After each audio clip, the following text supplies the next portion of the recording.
It's a good feeling. It's a good feeling knowing that you're coming back and you get to work with the people that you love and get to reevaluate and look at the character you've been playing for a while.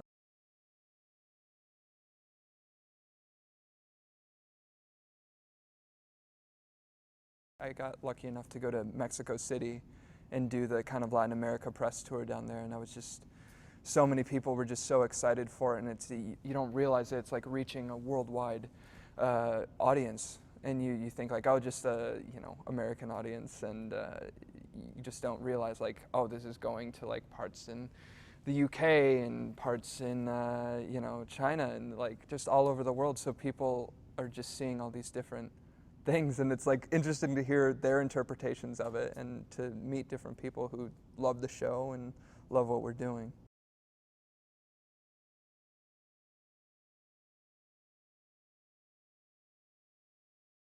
It's really great because Stephen King's doing the first episode and we're kind of going 3 steps up into this different gear of, all of us just working and more mysterious things are happening to everybody, and the kind of amped up dynamic of who we're all turning into. It's no longer about what the past of these characters are. It's very much about what is coming in the future and what we have to do in order to survive, what we have to do in order to save, maybe not just ourselves, but maybe society as a whole, save the world. So it's all coming together.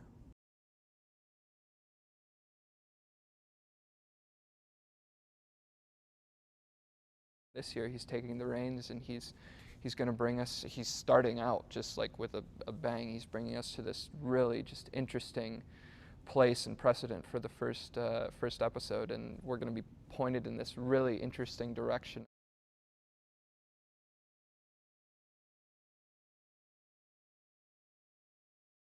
He's less concerned about like what he wants, and he's starting to rise above and become this person of doing the right thing. And yeah, he's still going to do these extreme kind of ends justify the means type of things, but this year he really wants to do more of the right thing and go about being a hero.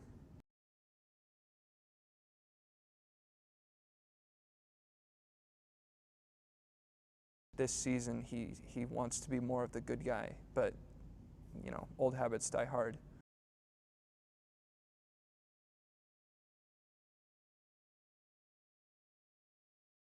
There's these things in his head, that he's experiencing and that he's seeing these clues and these things that are influencing him, whether they're real or not. They're pointing him and pushing him towards a certain direction that he kind of can't escape. He can't not listen to what the dome's saying because it's constantly creeping into his head that he should take down Big Jim, that he should kill him. But I mean, to kill your own father, that's difficult. And so with Angie, he's finding the means to be able to take out this deed because he doesn't have the heart to kill him himself.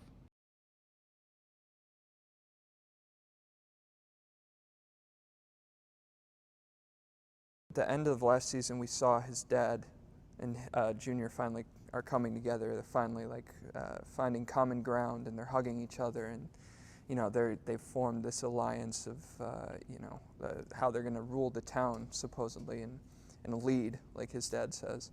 And then these mysterious dome things keep happening. This pink stars start coming down, and Junior's starting to go back to this more ethereal side of like the rebellion of Barbie and Angie and what they believe the dome is, rather than what his dad believes in a really like realistic, grounded way, that like this is his chance to just control an empire, rather than it's like a more visceral thing of what is the dome, why are we all here? He's not asking those questions. Big Jim isn't. And so Junior is constantly having those things linger in his head, especially with his mother. He has all these questions and clues left over from her, and we see in the first scene, we're picking up right where we left off from last season, that those questions are going to sneak back, despite the fact that he's following what his dad says and he's getting his praise and love from him that he's always wanted, but he still has these lingering questions that he can't escape until he gets more answers.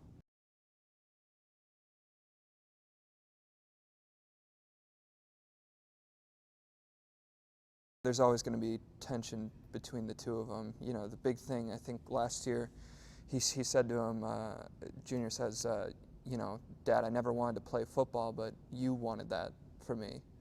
So he's constantly trying to seek his father's approval and working just towards him loving him, because it's his only parent that he has.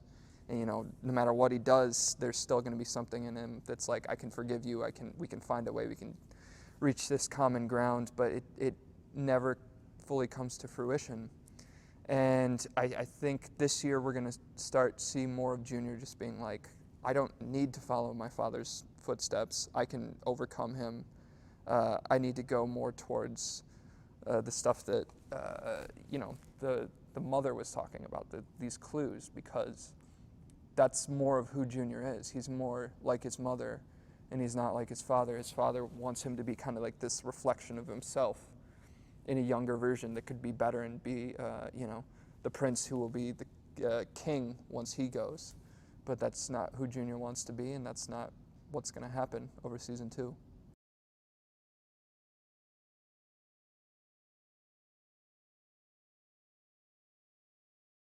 I think he wants to stand out on his own, you know. He's been in his father's shadow for so long. He's been his lackey, and his dad wants him to be this reflection of himself so badly, and that's not who he is. He wants to stay on his own path and, you know, be his own person.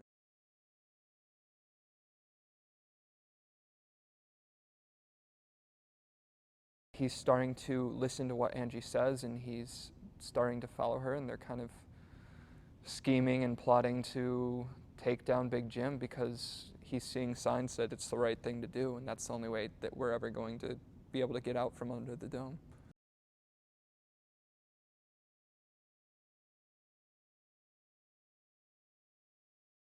It's kind of like the overall dream, I think, of Junior to finally have those questions answered. And, you know, we see her in this first episode, and you wonder, like, going through his head, you're wondering, like, is this a dream for him? Is this real? You know, he just doesn't know, but she's there. And what does this all mean? Why is this all connected? And, you know, you want to know the answers, but we don't have the scripts yet. We don't know the answers. They keep it very hidden, but it's interesting just to think what the potential could be of, you know, this dynamic. And now that she's back into the fold, kind of messing with the dynamic of different characters, of my relationship with Big Jim, with Angie and everything. It's interesting. It's like a very explosive element to add to the powder keg that's the dome.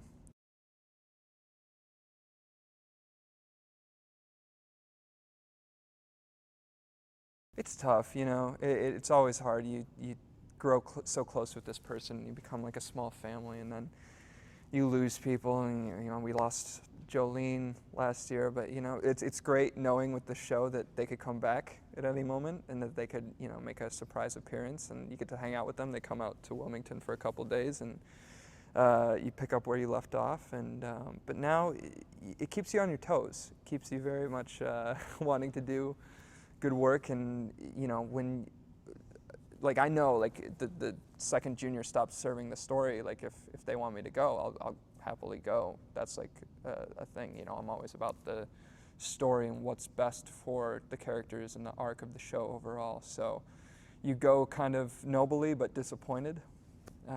But I think it's great that we all have the potential to come back.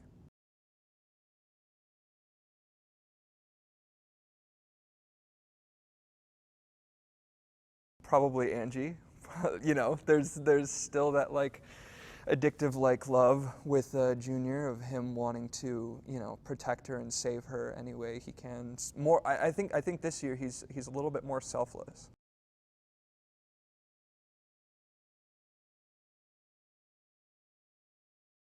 In LA, everyone kind of minds their own business, but definitely when I'm getting on a plane to Wilmington, people are like sitting in the aisle seats, and then they just kind of go like look up, and they're panicked. And yeah, I don't think they feel very comfortable with me on a plane if I'm, you know, being Junior.